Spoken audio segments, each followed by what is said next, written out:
मवियाची आज मातोश्रीवर तातडीची बैठक। राज्यामध्ये घडलेल्या गंभीर घडामोडींवर उद्धव ठाकरे, शरद पवार आणि पटोलेंमध्ये चर्चा होणार।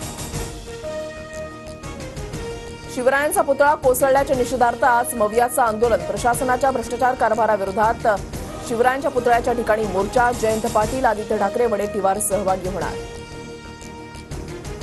पुतळा कोसळणं कदाचित नियती असेल। शिवाजी महाराजांच्या इच्छेशिवाय काहीही होत नाही। महाराष्ट्राचे शिक्षण मंत्री दीपक केसरकरांचं संतापजनक विधान। शालेय शिक्षण मंत्री निर्लज्ज, इतका निर्लज्जपणा आधी कधी दिसला नव्हता। आदित्य ठाकरेंची दीपक केसरकरांवर टीका।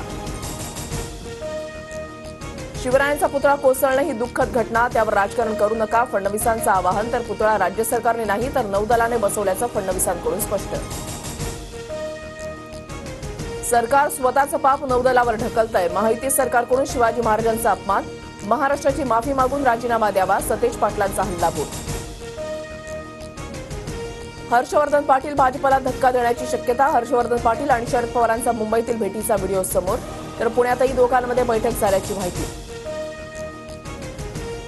शरद पवारांसोबत राजकीय चर्चा नाही, मी निवडणूक लढवावी हा कार्यकर्त्यांचा आग्रह। इंदापूरबाबत फडणवीसांच्या निर्णयाची वाट बघतोय। भेटीनंतर हर्षवर्धन पाटलांची प्रतिक्रिया। हर्षवर्धन पाटील आमच्या सोबतच राहतील, भाजप मजबूत, येत्या काळामध्ये भाजपत अनेक प्रवेश होणार, देवेंद्र फडणवीसांचा दावा।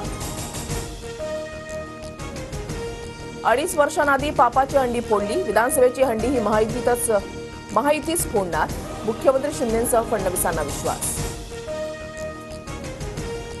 मनसे अध्यक्ष राज ठाकरे आज बदलापूरमध्ये जाणार, बदलापूरमधील आंदोलकांची राज ठाकरे भेट घेणार। राज्याचे माजी पोलीस महासंचालक संजय पांडे यांच्यासह 7 जणांच्या विरोधात खंडणी प्रकरणी गुन्हा दाखल। खोट्या गुन्ह्यामध्ये अडकवण्याची धमकी देऊन पैसे उकळले, व्यावसायिक संजय पुनिया यांची तक्रार। सचिन वाझेची जामीन याचिका नव्या खंडपीठाकडे। 100 कोटींच्या भ्रष्टाचार प्रकरणामध्ये अनिल देशमुखांसह सर्व आरोपी जामिनावर, त्यामुळे मला अंतरिम जामीन मिळावा, वाझेंची याचिकेद्वारे मागणी। सुप्रीम कोर्टाचे सरन्यायाधीश DY चंद्रचूड यांच्या नावानं भामट्याकडून फसवणूक। चंद्रचूड यांच्या नावानं पैसे मागितल्याचा mobile screenshot viral, Delhi cyber सेलमध्ये तक्रार दाखल।